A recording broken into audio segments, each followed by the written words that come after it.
Shalom, selamat malam Bapak Ibu, Saudara-saudari dimanapun berada. Malam ini kita kembali akan mendengarkan renungan malam yang diambil dari Almanak GKPA hari Senin tanggal 7 November 2022. Mari kita siapkan hati dan pikiran kita bersatu di dalam doa. Segala puji syukur, terima kasih Tuhan untuk penyertaan dan berkat-Mu sepanjang hari ini. Saat ini kami kembali bersekutu, mau mendengarkan firman-Mu. Tuhan, kuasai kami untuk boleh merenungkan dan melakukannya di dalam kehidupan kami. Ampunkan dosa kesalahan kami, laikan kami datang bersekutu membaca firman-Mu. Dalam Kristus Yesus kami berdoa. Amin. Mari kita bersama membaca firman Tuhan yang diambil dari Daniel 5 ayat 1 hingga ayatnya yang ke-12 dengan judul perikop tulisan di dinding. Ayatnya yang pertama, Raja Belsazar mengadakan perjamuan yang besar untuk para pembesarnya, 1.000 orang jumlahnya, dan di hadapan 1.000 orang itu ia minum anggur. Dalam kemabukan anggur, Belsazar menitahkan orang membawa perkakas dari emas dan perak yang telah diambil oleh Nebukadnezar ayahnya dari bait suci di Yerusalem, supaya raja dan para pembesar, para istri dan para gundik mereka minum dari perkakas itu. Kemudian dibawalah perkakas dari emas dan perak itu yang diambil dari bait suci rumah Allah di Yerusalem. Lalu raja dan para pembesarnya, para istri dan para gundik mereka minum dari perkakas itu. Mereka minum anggur dan memuji-muji dewa-dewa dari emas dan perak, tembaga, besi, kayu dan batu. Pada waktu itu juga tampaklah jari-jari tangan manusia menulis pada kapur dinding istana raja di depan kaki Dian, dan raja melihat punggung tangan yang sedang menulis itu. Lalu raja menjadi pucat dan pikiran-pikirannya menggelisahkan dia. Sendi-sendi pangkal pahanya menjadi lemas dan lututnya berantukan. Kemudian berserulah raja dengan keras supaya para ahli jampi, para kasdim dan para ahli nujum dibawa menghadap dia. Berkatalah raja kepada para orang bijaksana di Babel itu, setiap orang yang dapat membaca tulisan ini dan dapat memberitahukan maknanya kepadaku, kepadanya akan dikenakan pakaian dari kain ungu, dan lehernya akan dikalungkan rantai emas, dan di dalam kerajaanku ia akan mempunyai kekuasaan sebagai orang ketiga. Tetapi semua orang bijaksana dari raja yang telah datang menghadap tidak sanggup membaca tulisan itu dan tidak sanggup memberitahukan maknanya kepada raja. Sesudah itu sangatlah cemas hati Raja Belsazar dan ia menjadi pucat. Juga para pembesarnya terperanjat. Karena perkataan raja dan para pembesarnya itu, masuklah permaisuri ke dalam ruang perjamuan. Berkatalah ia, "Ya raja, kekalah hidup tuanku. Janganlah pikiran-pikiran tuanku menggelisahkan tuanku, dan janganlah menjadi pucat. Sebab dalam kerajaan tuanku ada seorang yang penuh dengan roh para dewa, yang kudus. Dalam zaman ayah tuanku terdapat pada orang itu kecerahan, akal budi, dan hikmat yang seperti hikmat para dewa. Ia telah diangkat oleh Raja Nebukadnezar, ayah tuanku, menjadi kepala orang berilmu, para ahli jampi, para kasdim dan para ahli nujum.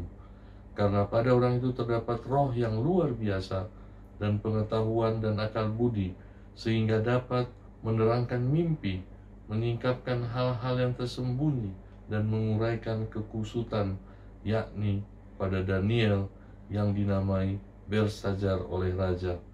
Baiklah, sekarang Daniel dipanggil dan ia akan memberitahukan maknanya." Amin. Demikian pembacaan firman Tuhan.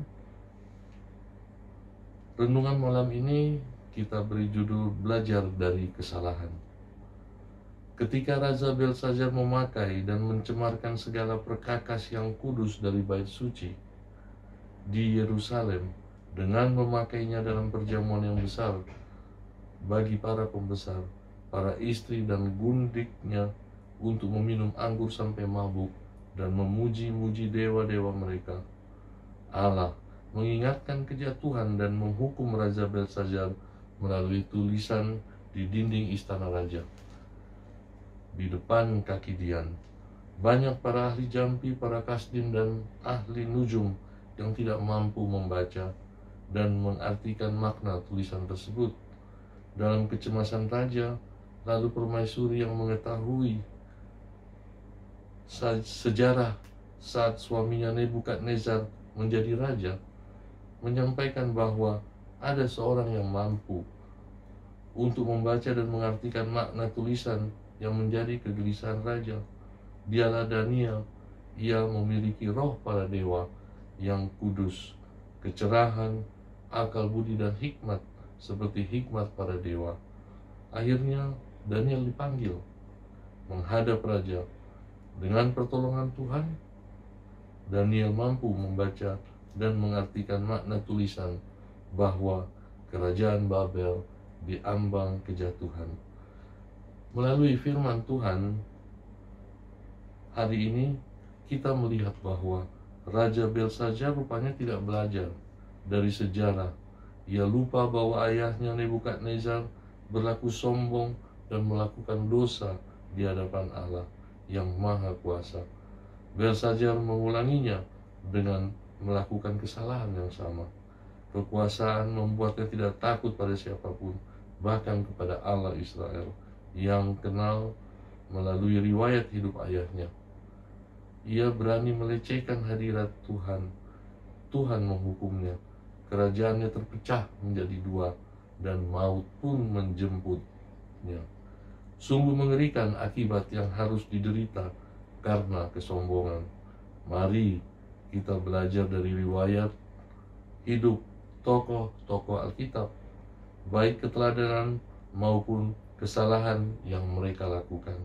Untuk itu, semestinya kita bukan sekedar membaca Alkitab, tetapi juga menyimak keteladanan apa yang kita dapat pelajari dari tiap tokoh dan peringatan apa yang perlu kita camkan baik-baik. Kiranya kita tidak terjatuh ke dalam kesalahan yang sama. Biarlah hidup kita akan terus dibentuk sehingga semakin bertumbuh dan sepadan dengan kebenaran Allah. Sejarah bukan sekedar berisi catatan peristiwa, tetapi sejarah pengalaman berharga yang dapat kita jadikan sebagai pelajaran hidup. Amin. Demikian renungan kita malam hari ini. Kita bersatu di dalam doa. Segala puji syukur terima kasih Tuhan untuk firman-Mu yang boleh menyapa kami malam hari ini, mengingatkan kami untuk kami boleh memahami firman-Mu di dalam keseharian kami, agar kami juga boleh meneladani tokoh-tokoh yang ada di dalam firman-Mu ya Tuhan, agar kami boleh semakin bertumbuh, agar kami boleh sepadan dengan Engkau ya Tuhan, seturut dengan kehendak-Mu. Terima kasih untuk semua berkat yang sudah kami rasakan sepanjang hari ini. Saatnya sebentar kami akan beristirahat. Tuhan juga yang menjaga kami, memulihkan kami. Pagi hari esok kami boleh kembali bangun dengan nafas kehidupan yang baru, hati dan pikiran yang baru. Terima kasih Bapa di surga. Terpuji Tuhan Kau Bapa yang baik. Di dalam Kristus Yesus kami berdoa. Haleluya. Amin. Selamat malam, selamat beristirahat. Horas.